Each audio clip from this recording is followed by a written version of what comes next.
There are a lot of misconceptions on what it's like to be a pastor's kid. In today's episode, we go behind the curtain and speak to a pastor's kid to address some of those questions. We are forged citizens of heaven, being forged for his kingdom.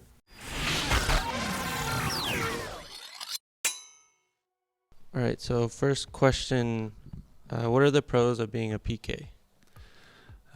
So I would say that one of the things that has been a pro in growing up as a pastor's kid is you kind of learn to do a lot, mainly out of need initially.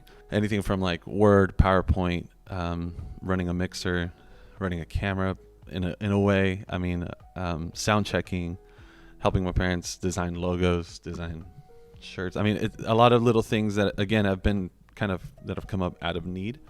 And been assisting them with and getting those things done. So that's probably one of the pros as well. Another thing too is you just kind of really get to see the love of Jesus through your father. I mean, my dad, pastor. I mean, you really see just how he loves people, whether they're members of the church or just people in general. I mean, I've seen him give his coat, his jacket to a homeless, or give a blanket to a homeless. And then he just kind of hugs them. Like he cares not of their condition. As far as I'm going to hug them, I'm going to give them a kiss. I don't care. I'm just going to help. So just being able to see just the love of God through that firsthand as his son is one of the awesome things too. Another very important thing too that I have gained as being a pastor's kid is all the food. There's just so much food. I mean, people, especially before the pandemic, people would always invite us over for dinner. As growing up, people would drop stuff off at our doorstep. I mean, we made a cake, or we made flan, or we made, this for you guys, tamales. I mean, there is always so much food that we've had throughout the years because just as a gift. And then another perk too is you get to know a lot of people. You get to know all these people that down the line can also kind of help you if you're going to throw an event or things like that. So it's just all the resources and the networking that you get through being a pastor's kid too. That's true. So, what are some PK myths? All right, some myths we can debunk. First of all, I would say that there's so many people that believe that pastors' homes or the families of a pastor kind of have it all together, and that they are like the ideal home. And oh man, the pastors are. They're everything's perfect. I'm here to kind of tell you that we are just like every other family. So, I mean, there's still drama and still things that occur between the parents and the kids, like any other family. I remember years back when the economy took a crash. My dad lost his job. I mean, there's so many storms and just seasons that we as a family go through just like every other family. And it's not that we have it all together or that we're like living in this other area and everybody else is living over here. Like no, we're all going through, even like now, we're all going through the exact same pandemic despite of who we are and what our titles per se are. Like we're still going through all those things. Sorry, I didn't mean to interrupt, but I think one of them too is like a lot of times people think that like pastors are just being like their main, I guess, source of income, or they just live off of the pastoral, ministry. But, not a lot of people know that a lot of pastors do have like a job, like an actual job, which technically they have two jobs because this is a job in itself and then a separate job as well. Yeah. And then another one that I could debunk is the fact that pastors' kids are rebellious because their parents are too strict, or just that pastors are strict parents. I thank God. I mean, that can be true in some cases. But I thank God for my parents, the fact that they were fairly just parents. I mean, I remember one of my brothers, he really wanted a mohawk when he was a teenager, or he really wanted to bleach his hair, things like that. And while maybe my dad was slightly against it, my mom was like, he's a kid. Like, it's fine. Like, if we let him do it, he'll grow out of it. Bam. But if we don't let him do it, it's going to kind of give him a seed of my parents aren't letting me do this. And then he's going to really want to do it. And it can kind of begin to form a root of, I'm just going to have to do things behind their back because I really want to do this and they're not letting me. And so my parents were very careful in not letting that develop in us to where if we really wanted to do something, obviously it's not hurting anyone. It's not hurting ourselves. they would be willing to say, you know, if you want to bleach your hair out, okay, go ahead. We know the trend, and it's going to go away. And in a month, 2 months, 3 months time, you're going to get over it. Yeah. So, what is the hardest thing about being a PK? The hardest thing I would probably say is going to be the fact that we have to share everything without our consent sometimes. This would include, first of all, our parents. We have to share our parents with everyone. And that includes their time, their attention, everything that they are. It really kind of has to be divided with everyone in our church as well as with us. So we have to share them. Another thing we have to share is just our time, our evenings or weekends.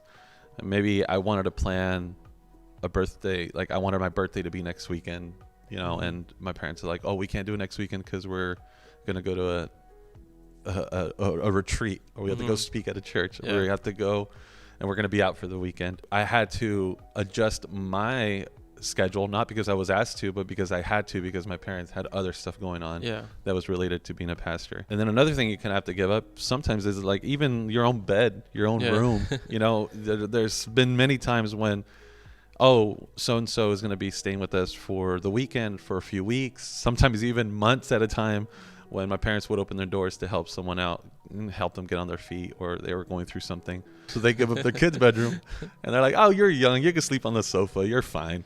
You know, and it's like, it's just things where throughout time, it's many times you have to give things up without your consent. You kind of just told, no, this is what we do. We open our door. Okay. So you got to do it too. Open your door and let them sleep in your bed. You know, it's like, why? Any theological struggles growing up as a PK? I have struggled with learning to distinguish the difference between people's expectations from you and Jesus's expectations from you. You kind of get brought up to where you're told you shouldn't do this because you're a pastor's kid, or you shouldn't do this because you're supposed to set an example. And many times growing up, it's hard to distinguish, was I unable to do that because it was a sin, or was I unable to do that because I was a pastor's kid? You know, and so being able to grow and kind of you yourself have to begin to allow the guidance of the Holy Spirit to help you draw those lines to know what is to honor God. And obviously those would more to honor my parents and honor them. So, I mean, that was pleasing to God. And I always remember the verse that I get told all the time is, you know, when Paul says, you know, don't, if eating meat is going to cause your neighbor to stumble, just don't eat meat. So there was a lot of things that I was being told I needed to hold back from, not because it was a sin, but just because it could cause my, you know, a member of our church that is new to the faith or is kind of affirming himself in the faith to stumble. So there was a lot of things that I had to hold back on because I was told to, not because it was a sin, but because I was a pastor's kid. Another thing would probably be that there's no room for questions. Many times as you grow up, you're kind of looked at as you're a pastor's kid. You should have answers, not questions. I mean, it's just kind of put yourself in my shoes. If I were in a youth group setting, the youth pastor was teaching something, I didn't really understand something, or I genuinely had a question. It's weird for the pastor's kid to be the one to have a question about not understanding something biblically. So you have that kind of battle within you where I shouldn't have this question. I should know the answer. So I don't want to be the one to raise my hand and ask the question because everyone assumes I should already know this. Yeah. You grow up with questions that many times are just unanswered, and you kind of have to just deal with it. You have to deal with the fact that you're being told this is what we believe, and as a pastor's kid you have to believe that too.